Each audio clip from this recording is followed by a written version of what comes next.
Bonjour à tous, c'est Vassia sur Cannes-Lérens Radio. Aujourd'hui, j'ai le plaisir de vous présenter une nouvelle émission qui s'intitule Portrait Immo. Portrait Immo met en lumière les chefs d'entreprise dans le cadre du BTP, de l'immobilier pour parler de leur parcours, de leur entreprise. J'ai le plaisir de recevoir aujourd'hui David Balt qui va nous parler de lui. Bonjour David. Bonjour Vassia. Merci pour l'invitation. Et merci à toi. David, est-ce que vous pouvez vous présenter et nous parler un peu de vous? Oui, bien sûr. Donc, alors je suis David Ball. Je suis originaire du nord de la France.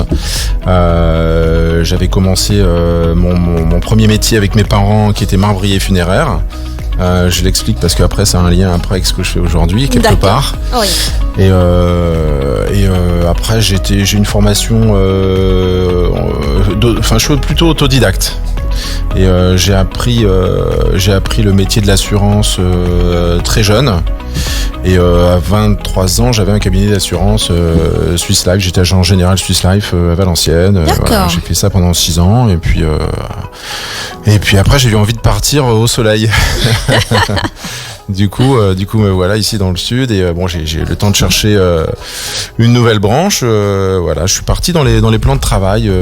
J'ai créé ma société pour faire des plans de travail en dur. Donc, j'ai travaillé pour des marbreries italiennes, où j'ai démarché tous les cuisinistes pour leur proposer nos services. Et c'est comme ça que j'ai commencé mon activité. Et j'ai été amené après à créer mon entreprise, parce que j'avais envie de faire les choses comme j'avais envie. Et donc voilà. Et ça tombe bien. Alors, qu'est-ce qui vous a inspiré à devenir entrepreneur ?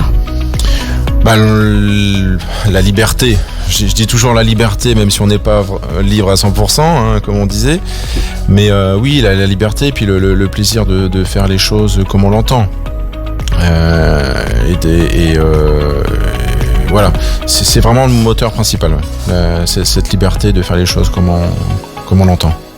Donc la liberté de pouvoir prendre ses décisions, la liberté de pouvoir gérer ses horaires, toutes ces choses vous exactement, ont amené à devenir chef d'entreprise. Oui, et puis je suis indépendant vraiment au plus profond de moi-même, donc pour moi c'était incontournable. Quelles sont les valeurs qui sont véhiculées au sein de votre entreprise ? Alors les valeurs, on va dire l'honnêteté. Je pense qu'aujourd'hui avec les clients, il faut être transparent. Moi, je dis toujours, je me plie en quatre pour les clients et je suis hyper transparent. Je fais pas de vente, je vends pas, j'accompagne mon client dans son projet et ça le met en confiance. Et généralement, ils vont pas voir ailleurs. Quand j'ai un client qui passe la porte chez moi, il a pas envie d'aller voir ailleurs parce je suis à fond dans le conseil, il va avoir toutes les informations qu'il lui faut et je m'arrange pour avoir le prix qui convient aussi et en général on fait affaire et ça se passe très bien. Donc votre accompagnement permet la fidélité de vos clients. Exactement. Voilà, et toujours dire la vérité, c'est super important. Ça c'est tout à fait vrai. Quels sont les principaux facteurs de réussite selon vous ?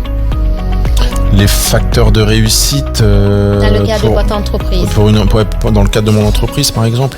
Ce que j'évoquais à l'instant, la transparence, l'honnêteté, la persévérance. Il faut une motivation à toute épreuve quand on est chef d'entreprise. Aujourd'hui, tout le monde le sait, on est assommé par les charges, etc.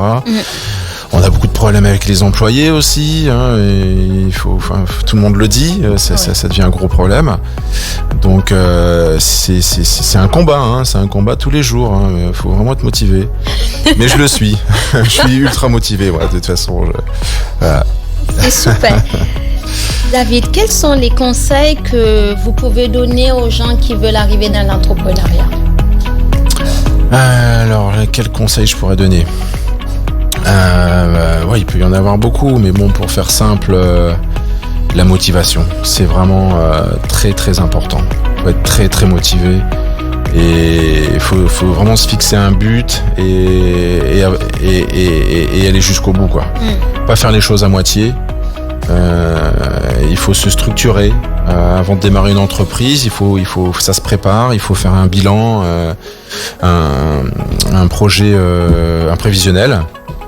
Au minimum sur 2 ans, il faut savoir où on va. Il faut déjà cibler, déjà avoir tout préparé. On peut pas partir à l'aventure. J'en entends beaucoup qui me disent je vais faire ci, je vais faire ça. Oui, mais est-ce que t'as préparé le terrain? Est-ce que t'as déjà un fichier client? Est-ce que t'as déjà des contacts? Mais non, ils y vont comme ça. Et en fait, souvent ça démarre même pas parce que au bout de quelques mois, ils s'essoufflent, ils se rendent compte que c'est pas viable et c'est dommage. Oui, c'est dommage de ne pas préparer. Oui. Oui, parce que moi j'ai toujours été livré à moi-même. Je me suis toujours débrouillé tout seul parce que mais c'est vrai que si on n'a pas quelqu'un dans notre entourage qui nous guide, c'est pas évident. David, je vous remercie pour toutes ces précisions que vous avez apportées. Quelles sont selon vous les attentes de la clientèle aujourd'hui dans ce monde qui va si vite? Tout va vite, les clients sont devenus exigeants. Quelles sont leurs attentes au niveau de la clientèle par exemple? Alors leurs attentes aujourd'hui, les clients, ça rejoint ma façon de voir les choses et de travailler. Les gens ont besoin de transparence, surtout sur la Côte d'Azur. On raconte tellement de bobards aux clients pour vendre quoi que ce soit. Et derrière, il n'y a rien qui suit. Je vois ça tous les jours. J'ai beaucoup de clients Enfin, moi, je fais tout ce qui est menuiserie d'intérieur. Tout à fait, oui. Donc, je fais les cuisines, les dressings, etc. Je suis spécialisé en plan de travail en marbre, en pierre, en granit, en quartz, en corian. Je travaille beaucoup pour les cuisinistes aussi. J'ai travaillé beaucoup pour les cuisinistes depuis 20 ans. Et je les fournis en plan de travail. Et c'est vrai que souvent, les clients se plaignent du service, quoi. On leur force la main, il y a beaucoup de mauvais échos, c'est dommage. Pas tout le temps, mais les 3/4 du temps, quand même, les clients sont pas contents, savent pas où aller, ils sont un peu perdus et donc ils sont contents de trouver des entreprises sérieuses comme la mienne ou d'autres qui sont dans le conseil et dans l'honnêteté, quoi. Voilà. Pas annoncer un délai qu'on peut pas tenir, par exemple. Ça commence déjà par là. Le client va lui dire votre cuisine vous l'avez dans 4 semaines et en fait elle arrive dans 8. Donc c'est pas possible. Je vois ça régulièrement. Voilà, c'est un peu ça. Eh bien c'est super. David, comment gérez-vous l'équilibre entre une vie personnelle et une vie pro? Oh là, on n'aura pas assez de temps pour en discuter.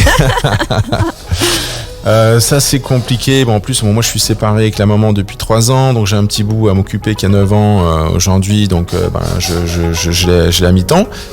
Mais bon, on trouve toujours. J'ai pris une nounou pour aller le chercher à l'école parce que je peux pas finir trop tôt non plus. Donc moi je finis assez tard en général. Je finis mes journées à 20h minimum. Donc voilà. Donc voilà. Non, on y arrive. On s'organise. Qu'est-ce qu'on peut vous souhaiter de plus aujourd'hui, David? C'est une bonne question. Je l'ai pas préparé celle-là. Qu'est-ce qu'on peut me souhaiter? Des clients sympas. Voilà, des clients sympas. J'en ai pas mal, mais si je peux en avoir encore plus, qui sont dans le même état d'esprit que le mien, et là ça rend mon métier encore plus agréable. C'est sûr. Voilà. C'est sûr.